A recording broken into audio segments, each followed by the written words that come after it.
Som de vento uivante, seguido por um rangido lento de madeira antiga. Uma música de piano dissonante toca ao fundo, com notas graves que ecoam como batidas de coração. Você já ouviu uma casa gritar? Não com palavras, mas com algo mais profundo, mais primal, como se as paredes estivessem vivas, implorando por ajuda. Em 1987, uma casa em Atlanta, Geórgia, ficou conhecida por algo que ninguém consegue explicar até hoje. Suas paredes choravam sangue. Não era tinta, não era um truque. Era quente, pegajoso e escorria em rios escarlates que pareciam pulsar. E essa é a história de um mistério que fez uma cidade inteira questionar o que é real e o que deveria permanecer enterrado. Antes de mergulharmos nesse pesadelo, clique no botão de inscrever e deixe seu like. Isso ajuda a trazer mais histórias sombrias como essa. Vamos começar, mas cuidado. Depois disso, você pode nunca mais olhar para as paredes da sua casa do mesmo jeito. Som de passos ecoando em um corredor vazio, com um leve gotejar ao fundo. Atlanta, 1987. Crestwood era um bairro tranquilo, com casas térreas de tijolos vermelhos, gramados bem aparados e o doce aroma de jasmim pairando no ar. Era o tipo de lugar onde portas ficavam destrancadas e crianças brincavam na rua até o sol se pôr. Mas havia uma casa que ninguém se aproximava. No número 47 da Elm Street, a casa dos Warrens se destacava. Não por parecer abandonada. Pelo contrário, suas cortinas brancas eram impecáveis. A cerca recém-pintada reluzia. Mas havia algo errado. Vizinhos relatavam gemidos baixos à noite, como se alguém chorasse atrás das paredes. Luzes piscavam nas janelas, mesmo quando a casa estava vazia. Em noites de tempestade, as janelas tremiam, como se algo dentro quisesse escapar. Som de trovão distante. Em 1975, a família Warren se mudou para lá. John e Margaret, um casal na casa dos 40, com seus filhos, Emily, de 12 anos, e Thomas, de 8. Eram comuns, reservados. John era contador, Margaret cuidava da casa, e as crianças estudavam na escola local. Tudo parecia normal até 1980, quando os Warrens começaram a se isolar. Cortinas antes abertas agora ficavam fechadas. O carro de John parou na garagem por semanas. Tarde da noite, vizinhos viam uma silhueta no sótão, uma figura imóvel, apenas observando.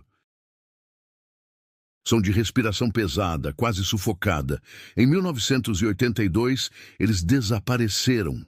Ninguém sabe quando ou como. A polícia foi chamada após vizinhos sentirem um cheiro metálico, como ferro enferrujado vindo da casa. Dentro, tudo estava impecável tablet system. Pecável, exceto pelas paredes do quarto principal, manchadas com o que parecia sangue.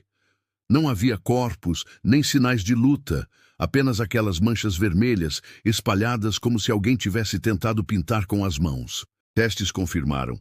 Era sangue humano. Mas de quem? E por quê? A investigação foi arquivada por falta de pistas e a casa foi selada. A história dos Warrens virou lenda urbana. Até 1987, quando o pesadelo voltou. Som de uma chave girando na fechadura, seguido por uma porta rangendo lentamente.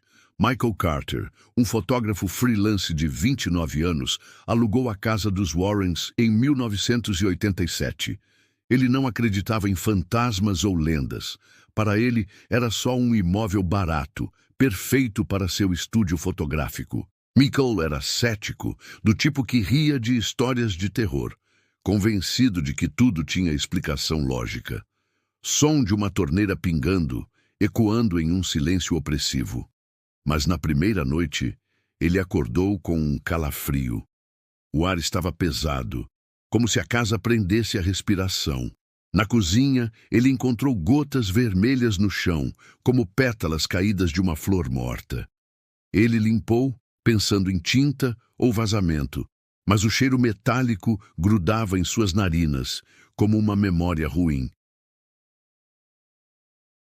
Riu, tentando se convencer de que era imaginação. Ao acender a luz, viu que as gotas formavam um padrão. Uma mensagem inacabada, apontando para o corredor do quarto principal. Som de um rangido baixo, como se a casa se mexesse. Michael sentiu um peso no peito, como se algo o observasse das sombras. Ele pegou sua câmera, fotografando as manchas, buscando lógica. Mas, ao revelar as imagens, o padrão havia mudado, como se as gotas se movessem sozinhas, escrevendo algo que ele não decifrava. Som de coração batendo cada vez mais rápido. Na noite seguinte, as gotas voltaram, mais numerosas, escorrendo pela parede do corredor como lágrimas grossas. Michael chamou Hank, um encanador, que recusou entrar no quarto principal. Voz rouca, trêmula. Essa casa não tá certa. Já vi coisas assim. Não é cano. É... outra coisa. Michael riu, mas o som morreu quando ouviu arranhões no sótão. Som de unhas raspando madeira, ritmado como um código. Não era um animal. Era deliberado, como se algo escrevesse nas tábuas. Ele pesquisou a história da casa, encontrando recortes de jornais sobre os Warrens. Um detalhe o gelou. O diário escolar de Emily Warren. Voz suave, distante. As paredes estão vivas. Elas sabem o que fizemos. Elas querem que a gente pague. As manchas se espalhavam por outros cômodos, às vezes formando pegadas pequenas, de criança, ao lado de sua cama. Ele instalou câmeras de segurança. As gravações mostravam uma sombra no corredor à noite, parando diante do quarto principal e sumindo. O ar da casa pesava, impregnado de um cheiro metálico inexplicável. Sussurros vinham das paredes, palavras indistintas que faziam seu coração disparar. Som de grilos ao longe, interrompido por um estalo seco, como um galho quebrando. Michael notou um vizinho, o Sr. Grayson, um velho que observava a casa dos Warrens de sua varanda, com olhos fundos e mãos trêmulas. Uma noite ele o abordou desesperado, voz baixa, quase um sussurro. "Você já viu algo estranho aqui?" Grayson hesitou, seu rosto marcado por rugas cheias de histórias. "Não é a casa", murmurou. "É o que ficou nela." Ele falou de 1978, quando viu Margaret Warren cavando no quintal à meia-noite, enterrando algo que brilhava sob a lua. Depois disso, os Warrens mudaram. Grayson o alertou. "Não confie no que a casa mostra. Ela mente." Som de uma risada abafada, ecoando de longe. Michael inspecionou o quintal, mas o chão estava intocado, coberto de ervas. Ainda assim, sentiu a terra pulsar sob seus pés, como se estivesse viva, carregada de segredos. Som de batida forte, como uma porta sendo fechada com violência. 6 meses após se mudar, Michael era uma sombra de si mesmo, pálido, com olheiras como buracos negros. Ele parou de sair, obcecado pelas gravações. Som de estática, como uma TV fora de sintonia. Seus amigos, como a jornalista Sarah, notaram sua paranoia. Ele mostrava fotos insistindo: "A casa tá viva, ela quer algo de mim." Sarah investigou e descobriu que a casa foi construída em 1920 em um terreno ligado a rituais de uma seita. Havia rumores de sacrifícios, um pacto selado com sangue. Ela encontrou uma carta nunca enviada de Margaret Warren. Voz trêmula, chorosa. "Nós tentamos fugir, mas ela não deixa. Ela nos vê. Ela nos julga. O sangue é o preço." Sarah convenceu Michael a chamar o padre Daniel, conhecido por casos de perturbações espirituais. Som de páginas de um livro virando rápido. O padre entrou com um crucifixo, mas parou no quarto principal. "Há algo aqui", sussurrou. "Algo que não deveria estar." Durante a oração, as luzes piscaram e um rosnado gutural ecoou. O padre fugiu, deixando seu crucifixo. Naquela noite, as câmeras de Michael capturaram uma mulher sem rosto no quarto principal, com mãos pingando sangue. Voz clara, fria. Você não pode sair. Som de vidro rachando, lento e ameaçador. Desesperado, Michael encontrou um espelho antigo no porão, coberto por um pano empoeirado. Ao destampá-lo, seu reflexo era um borrão, como se seu rosto derretesse. Som de respiração ofegante. Ele tocou o vidro e seus dedos voltaram pegajosos, cobertos de algo vermelho e quente. O espelho pulsava, como se tivesse um coração. Ele o quebrou, mas os cacos se moviam no chão, formando palavras ilegíveis que o faziam tremer. Voz sussurrada, quase inaudível. Você já olhou nos seus próprios olhos por tempo demais. Michael passou a evitar espelhos, mas sentia seu reflexo o observando, mesmo nas sombras. A casa parecia rir, os rangidos das paredes ecoando como gargalhadas abafadas. Se você está sentindo o mesmo calafrio que Michael, clique em inscrever e deixe seu like. Essas histórias precisam ser contadas, mas talvez algumas devam ficar no escuro. Som de chuva forte, com trovões ecoando. Michael não dormia mais.